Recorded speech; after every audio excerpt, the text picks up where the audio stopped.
नमस्कार दोस्तों, जय हिंद, वंदे मातरम। मैं आपके साथ जायसवाल सर। आप सभी का स्वागत अभिनंदन है टीटी फैमिली शिक्षकों के परिवार जायसवाल कोचिंग सेंटर पर, पावर्ड बाय शिक्षा ही प्रकाश है। दोस्तों, बात करेंगे पर्यावरण अध्ययन practice paper model paper number 33 की बात करेंगे बाय जायसवाल सर। जी हाँ, ये मॉडल पेपर जैसे आपके पेपर में क्वेश्चंस आ रहे हैं, उन क्वेश्चनों को ध्यान में रख कर ये 30 महत्वपूर्ण प्रश्न क्रिएट किए गए हैं। यह मॉडल पेपर प्रैक्टिस पेपर तैयार किया गया है, जो आपके एग्जाम की दृष्टि से, पेपर की दृष्टि से संभावित प्रश्न हो सकते हैं, सिलेक्शन के लिए महत्वपूर्ण हो सकते हैं। और इसके पहले practice paper already all subject के मिला के 100+ जो है प्रैक्टिस पेपर कंप्लीट कर चुके हैं। जी हाँ, आई बटन पे लिंक आपको ऑलरेडी यहाँ पे दे दी गई है। आप लोग प्रैक्टिस पेपर ज्वाइन कर सकते हैं अगर आपके पास समय है। समय रहते तैयारी कीजिए, सिलेक्शन पाइए। चलिए आइए जान लेते हैं आज के 30 महत्वपूर्ण प्रश्नों में से आप लोगों को फीडबैक क्या है। और आज के पेपर का एनालिसिस अगर आपने नहीं देखा तो जाइए चैनल को विजिट कीजिए, आज के पेपर का एनालिसिस जरूर देखिएगा। पहला प्रश्न आज के स्क्रीन पर आप लोग देख पा रहे हैं कि 5 अक्टूबर को कौन सा डे मनाया जाता है। जी हाँ, विश्व पर्यावरण डे की बात करेंगे, विश्व शिक्षक डे, चिल्ड्रंस डे या अंतरिक्ष डे। जी हाँ, 5 अक्टूबर को कौन सा डे मनाया जाता है, तो विश्व शिक्षक डे अर्थात विश्व शिक्षक दिवस मनाया जाता है। और आज ही इसी टाइप का एक प्रश्न भी पूछा गया था कि 1 जून को कौन सा दिवस मनाया जाता है। जी हाँ, आज के पेपर में आया हुआ कि 1 जून को फर्स्ट शिफ्ट में प्रश्न आया था कि 1 जून को कौन सा दिवस मनाया जाता है। तो 5 अक्टूबर को देखिए दोस्तों, विश्व शिक्षक दिवस मनाया जाता है। अक्टूबर की अगर बात करें, 2 अक्टूबर को वन्यजीव सप्ताह मनाया जाता है। 2 से 8 अक्टूबर वन्यजीव सप्ताह मनाया जाता है। और 4 अक्टूबर को विश्व अंतरिक्ष सप्ताह, 4 से 10 अक्टूबर जो है विश्व अंतरिक्ष सप्ताह मनाया जाता है। 5 अक्टूबर को विश्व शिक्षक दिवस मनाया जाता है। जी हाँ, विश्व शिक्षक दिवस की बात करेंगे। और 7 अक्टूबर को विश्व पर्यावरण दिवस की बात करेंगे। प्रत्येक वर्ष जो है आपके अक्टूबर माह के प्रथम सोमवार को मनाया जाता है। जी हाँ, ये थे महत्वपूर्ण तिथि, तारीख, डे जो पूछे जाते हैं। अगला प्रश्न है, चांद तारे को उदय क्या निरूपित करता है। जी हाँ, जो चांद का तारा होता है, संध्या का तारा या सांझ का तारे को उदय क्या निरूपित करता है। पूर्व दिशा, उत्तर दिशा, पश्चिम दिशा या दक्षिण दिशा। प्रत्येक भाई बहन, गृहिणी, शिक्षक बंधु सभी कमेंट कीजिएगा जिनका सपना है गवर्नमेंट टीटी एग्जाम को फतेह करना, सिलेक्शन को 101% पक्का करना। सभी कमेंट कीजिएगा। जी हाँ, चांद तारे को उदय का निरूपित क्या करता है। सभी जानते हैं चांद के तारे का उदय का निरूपित क्या करता है, पूर्व दिशा। पहला ऑप्शन सही हो जाएगा। अगला प्रश्न दिया गया है कि ग्रीन ब्लॉक किससे संबंधित है। सभी लोग बताइएगा। ग्रीन कवर, हरा आवरण, ग्रीन मिस्ट्री, बायोक्रिक या प्रोबायोटिक दही की बात करेंगे। देखिए, ग्रीन ब्लॉक किससे संबंधित है, तो ग्रीन ब्लॉक जो है बायो ब्रिक से संबंधित है। जी हाँ, ग्रीन ब्लॉक बायो ब्रिक को संदर्भित करता है। बायो ब्रिक डीएनए का क्रम है जो प्रतिनिधित एंजाइमों के संयोजन का मानक निर्धारित करता है, जैसे आपका प्रोमोटर्स हो गया, कोड क्रम इत्यादि, ये सारे चीज़ें। ठीक है, आइए देख लेते हैं फोर्थ प्रश्न। बेहतरीन प्रश्न, अंतरिक्ष से आज 2 प्रश्न पूछे गए हैं। ठीक है, चंद्रमा की धरती पर भारत का पहला अंतरिक्ष यान चंद्रयान फर्स्ट का प्रक्षेपण किस तिथि को सफलतापूर्वक किया गया था। जी हाँ, चंद्रमा की धरती पर भारत का पहला अंतरिक्ष यान चंद्रयान फर्स्ट का प्रक्षेपण किसी तिथि को सफलतापूर्वक किया गया। 7 अक्टूबर, 22 अक्टूबर, 8 दिसंबर, 22 नवंबर। जी हाँ, सभी कमेंट कीजिएगा। चंद्रमा की धरती पर भारत का पहला अंतरिक्ष यान चंद्रयान फर्स्ट का प्रक्षेपण किस तिथि को सफलतापूर्वक किया गया। 22 अक्टूबर 2008। जी हाँ, 2008, ये तिथि याद रखिएगा। अगला प्रश्न है, किस खेल में विजेता टीम को रोवर्स कप दिया जाता है। फुटबॉल की बात करेंगे, बास्केटबॉल की बात करेंगे, रोविंग की बात करेंगे या वॉलीबॉल की बात करेंगे। जी हाँ, किस खेल के विजेता टीम को रोवर्स कप दिया जाता है। किस कप की बात करेंगे, नोट कर लीजिएगा, रोवर्स कप। जी हाँ, तो ये है फुटबॉल। जी हाँ, फुटबॉल खेल में जो है विजेता टीम को रोवर्स कप दिया जाता है। पहला ऑप्शन सही हो जाएगा। ठीक है, रोवर्स कप हो गया, आपका डूरंड कप हो गया, फेडरेशन कप हो गया, संतोष ट्रॉफी, ये ट्रॉफियाँ फुटबॉल से संबंधित है। Durand Cup, Federation, Rovers Cup, Santosh Trophy, ये सारे फुटबॉल से संबंधित ट्रॉफी हैं, कप हैं।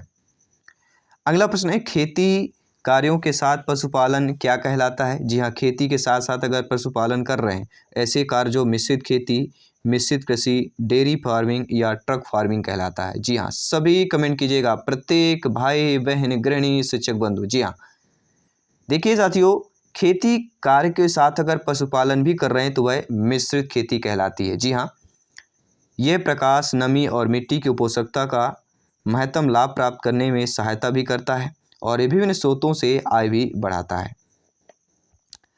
किस खिलाड़ी ने कहा था कि वह अमेरिकी विरोधी डोपिंग एजेंसी के आरोपों के विरुद्ध अपील नहीं करेगा? जी हाँ, जॉर्ज हेकली, ब्रैडली, कॉर्ल लुइस या लुइस और आर्मस्ट्रांग। तो किस खिलाड़ी ने कहा था कि वह अमेरिकी विरोधी डोपिंग एजेंसी के आरोपों के विरुद्ध अपील नहीं करेगा? वह खिलाड़ी है आपका और कोई नहीं, लुइस आर्मस्ट्रांग। जी हाँ, लुइस आर्मस्ट्रांग ने निश्चय किया था कि वे अमेरिकी विरोधी डोपिंग एजेंसी के विरुद्ध अपील नहीं करेंगे। जी हाँ, 8वां प्रश्न है, सभी मित्र, प्रत्येक भाई बहन गृहिणी, ब्रदर्स, टीचर्स, सिस्टर्स, सभी कमेंट कीजिएगा। वनस्पति तेल को ठोस वसा घी में बदला जाता है जलीय विश्लेषण द्वारा, अगार के जोड़ने से, वायु द्वारा ऑक्सीकरण एवं उत्प्रेरक द्वारा या हाइड्रोजनीकरण की बात करेंगे। जी हाँ, वनस्पति तेल को ठोस वसा घी में बदला जाता है, वह किसके द्वारा? हाइड्रोजनीकरण के द्वारा। जी हाँ, वनस्पति तेल को ठोस वसा में हाइड्रोजनीकरण की प्रक्रिया द्वारा बनाया जाता है और हाइड्रोजनीकरण एक अणु में हाइड्रोजन के जोड़े को जोड़कर की जाती है। इस प्रक्रिया में निकेल प्लेटिनम का प्रयोग उत्प्रेरक के रूप में किया जाता है। प्रश्न आ सकता है कि हाइड्रोजनीकरण में जो है किनका जो है उत्प्रेरक के रूप में प्रयोग किया जाता है? तो निकेल और प्लेटिनम का, ये याद रखिएगा, किसी भी टाइप से प्रश्न पूछा जा सकता है।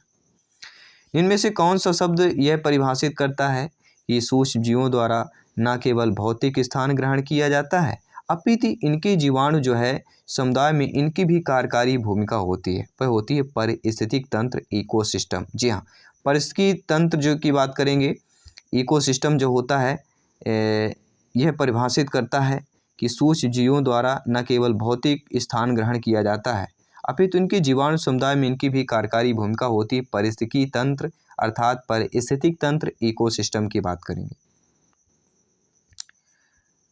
10वां प्रश्न है साथियों, बहुत ही अच्छा प्रश्न है, इंटरेस्टेड प्रश्न है सिलेक्शन की वजह से। 1988 ओलंपिक में 3 स्वर्ण और 1 चांदी पदक जीतकर जिंदा किंवदंती कहलाने वाला वह खिलाड़ी कौन था जिसकी अकस्मात 38 वर्ष की आयु में मृत्यु हो गई थी? ये कोई सोच भी नहीं सकता कि इस लेवल के भी प्रश्न आ सकते हैं।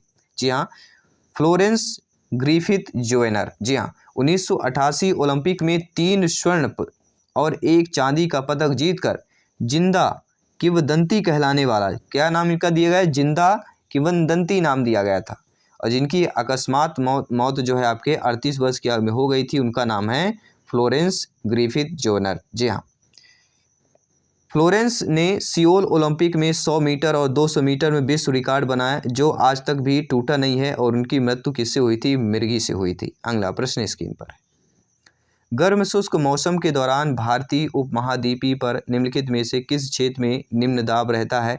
कच्छ के रण, राजस्थान, पश्चिमोत्तर भारत या मेघालय? जी हाँ साथियों, गर्म शुष्क मौसम के दौरान भारतीय उपमहाद्वीपीय पर किस क्षेत्र में निम्नतम दाब रहता है? वह पश्चिमोत्तर भारत की बात करेंगे। ग्रीष्मकाल 2013 में किस राज्य में वर्षा और बादल फटने के लगभग 2000 गांव, 1500 सड़कें और 150 पुल तबाह हो गए थे? वह उत्तराखंड की त्रासदी सभी को याद होगी। जी हाँ, ग्रीष्मकाल में 2013 में किस राज्य में वर्षा और बादल फटने से लगभग 2000 गांव, 1500 सड़कें और 150 पुल तबाह हो गए थे? ग्रीष्मकाल 2013। दोपहर के समय बादल फटने, बाढ़ आने, भूस्खलन के कारण उत्तराखंड में आई प्राकृतिक आपदा 2004 की सुनामी के बाद देश की सबसे बड़ी प्राकृतिक आपदा थी। उत्तराखंड सरकार द्वारा जारी आंकड़ों के अनुसार 16 जुलाई 2013 2013 तक इस आपदा में लगभग 5700 लोगों की मृत्यु हो चुकी थी। अगला प्रश्न साथियों, हरित क्रांति का सर्वाधिक प्रभाव किस क्षेत्र पर हुआ है? तो हरित क्रांति का सर्वाधिक प्रभाव अगर देखा जाए तो आपके गेहूं, चावल, दाल या तेल भी, सभी कमेंट कीजिएगा। तो हरित क्रांति का सर्वाधिक प्रभाव किस क्षेत्र पर हुआ है, सभी कमेंट कीजिएगा। हम बात करेंगे गेहूं की बात करेंगे। जी हाँ, हरित क्रांति का सर्वाधिक प्रभाव गेहूं पर हुआ है, जबकि अन्य फसलों की वृद्धि अपेक्षाकृत उतनी नहीं हुई है जितनी हमारी आशा थी। फिर भी यह अवधि भारत जैसे देशों के लिए अन्न निर्भरता की दृष्टि से महत्वपूर्ण सिद्ध रहा। गेहूं याद रखिएगा। मानव शरीर का कौन सा अंग निमोनिया से प्रभावित होता है? वृक्क अंग, फेफड़ा, गला, यकृत? जी हाँ, सभी कमेंट कीजिएगा। मानव शरीर, आपका और हमारा जो शरीर है, शरीर का ऐसा अंग जो अमोनिया से प्रभावित होता हो तो वह है फेफड़ा। जी हाँ, फेफड़े में क्या होता है, एलवली में सूजन आने से निमोनिया रोग का पता चलता है। जब आपके एलवली में सूजन आ जाएगा तब पता चल जाएगा कि फिर निमोनिया रोग हुआ है आपको। जी हाँ, निमोनिया जीवाणु, विषाणु या कवक किसी भी संक्रमण से हो सकता है। निमोनिया एक ऐसा रोग है जो जीवाणु, विषाणु, कवक किसी भी संक्रमण से हो सकता है और इस रोगों में फेफड़ों के एलवली में पानी भर जाता है तथा श्वसन में बाधा पड़ती है और जीवाणु जनित निमोनिया सामान्यतः पाया जाता है जो स्ट्रेप्टोकोकस निमोनिया जीवाणु से होता है।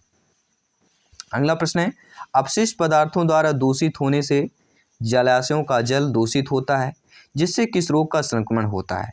यानी आप लोग समझ गए होंगे कि यहाँ पे किस प्रश्न की बात करेंगे। यहाँ पे कहानी के द्वारा आपको बता दिया। डायरेक्टली ये भी पूछा जा सकता कि जल के दूषित होने से कौन सा संक्रमण रोग होता है, सभी को जानते हैं कि टाइफाइड। जी हाँ, अपशिष्ट पदार्थों द्वारा दूषित होने से जलाशयों का जल अगर दूषित हो जाता है तो उससे इस संक्रमण के कारण जो है टाइफाइड होता है। इसका भी विटामिन सी की कमी से होता है। मलेरिया की अगर बात करें तो मच्छर की बात करेंगे। रक्त अल्पता जो होता है किससे होता है, सभी लोग बताइए। रक्त अल्पता किस विटामिन की कमी से होता है, सभी फटाफट कमेंट करके बताइए। तो दूषित जल में पनपने वाले जो साल्मोनेला टाइफी जीवाणु से टाइफाइड रोग होता है। हिमालय में 3600 मीटर से ऊपर एक विशिष्ट प्राकृतिक वनस्पति है, वह वनस्पति अल्पाइन घास है, अल्पाइन वन है, शंकुवृक्षी वन है या उपोष चीड़ वन है? सभी कमेंट कीजिएगा।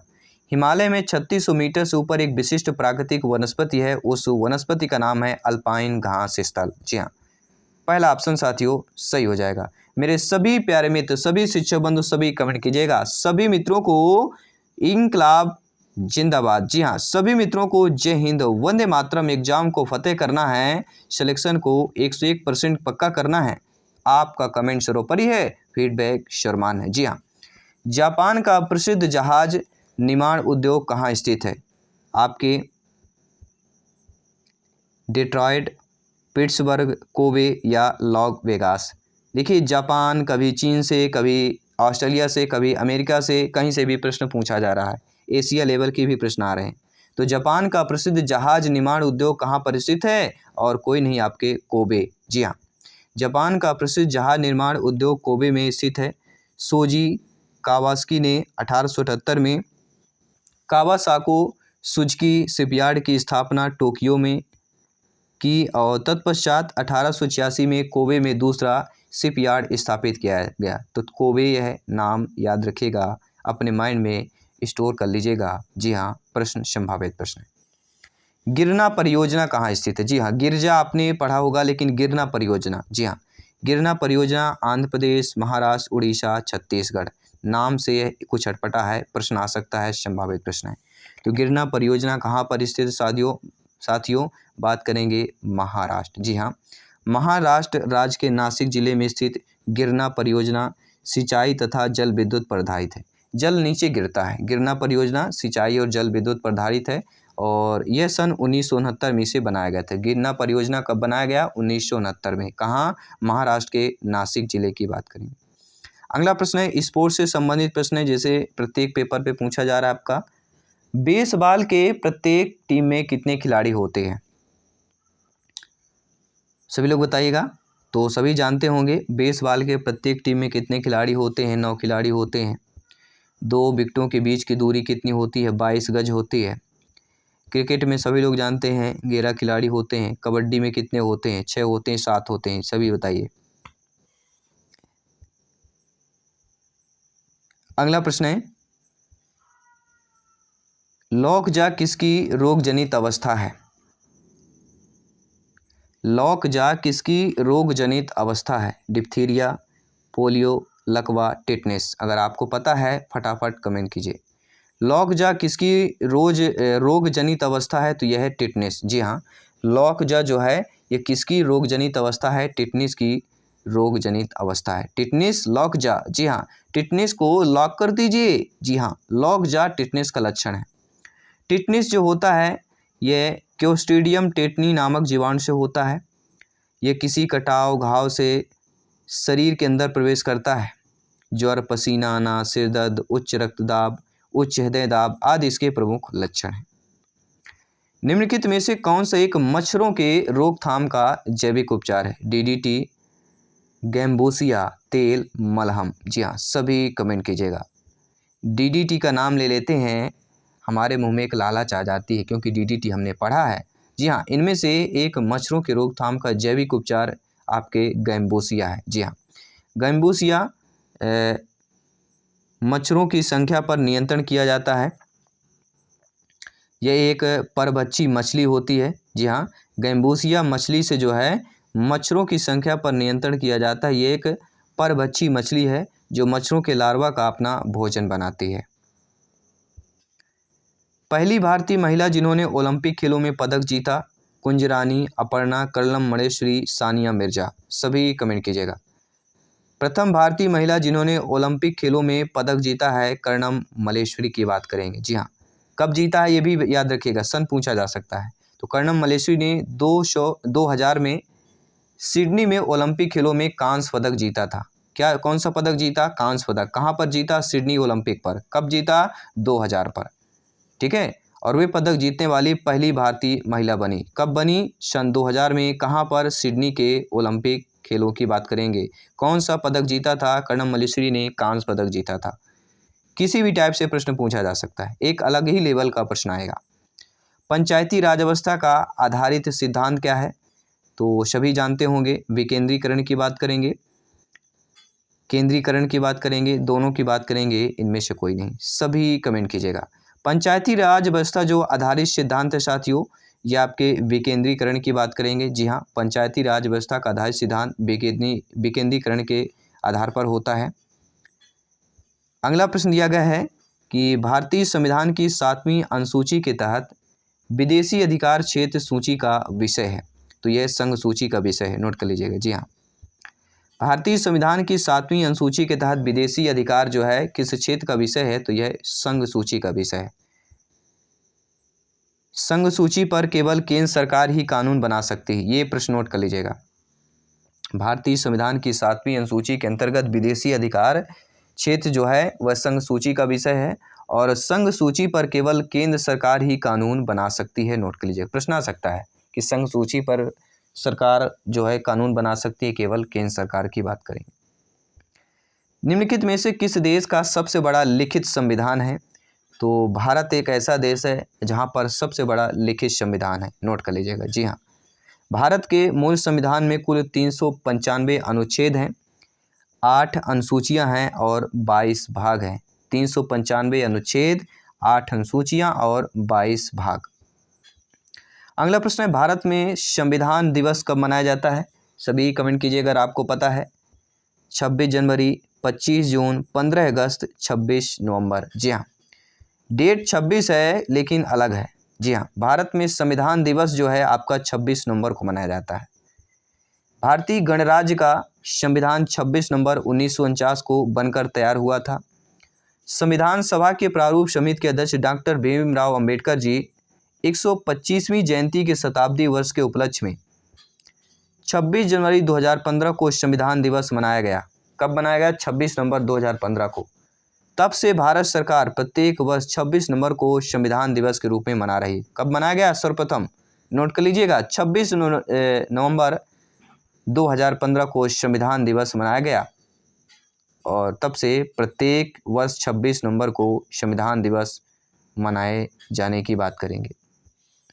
संसद और संविधान प्रदान नहीं करते हैं, क्या नहीं प्रदान करते? विधिक न्याय, राजनीतिक न्याय, आर्थिक न्याय, सामाजिक न्याय। आपका एक एक कमेंट प्रत्येक भाई बहन गृहिणी का स्कोर को बेहतर करते जाएगा, सिलेक्शन की सीढ़ी को पकड़ता जाएगा।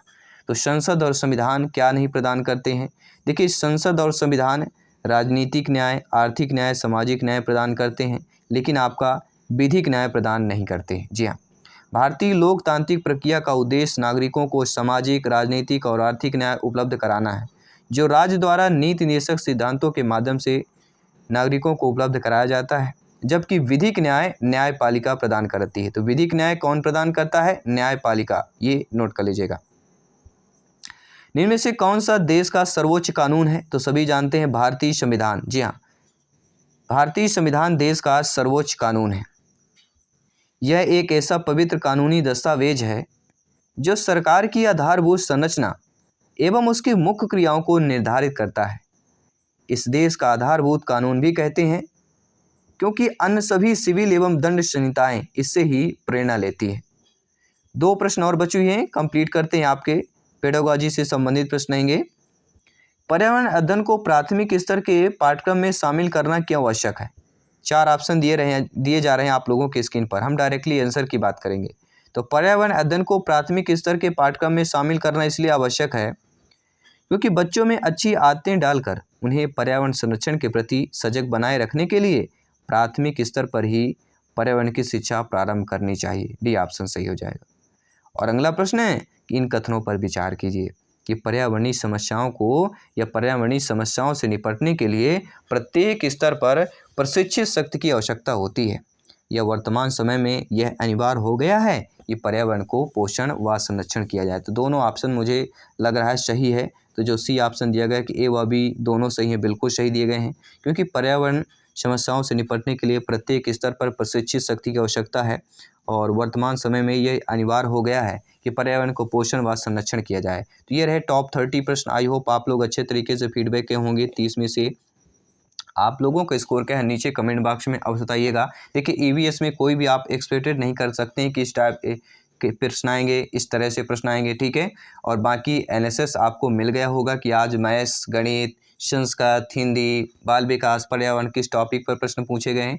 डेली एनएसएस देखिए और अपने टीटी फैमिली को सब्सक्राइब करके रखिए, क्योंकि आने वाली क्लासेज, क्योंकि केवल ये टीटी फैमिली है, शिक्षकों का परिवार है, आने वाले कंपटीशन, आने वाले तैयारी टीटी के लिए आपके लिए बेस्ट है। और हम माँ सरस्वती जी से अभिनंदन प्रार्थना करते हैं कि आप लोगों का सिलेक्शन हो। जिनका कल एग्ज़ाम है उनको ऑल द बेस्ट है। बेहतरीन तैयारी करके जाइए, अपनी एनर्जी के साथ जाइए और सकारात्मक माइंड लेकर जाइए ताकि सिलेक्शन पा सकें। धन्यवाद सभी का। शुभ रात्रि। जय हिंद। वंदे मातरम।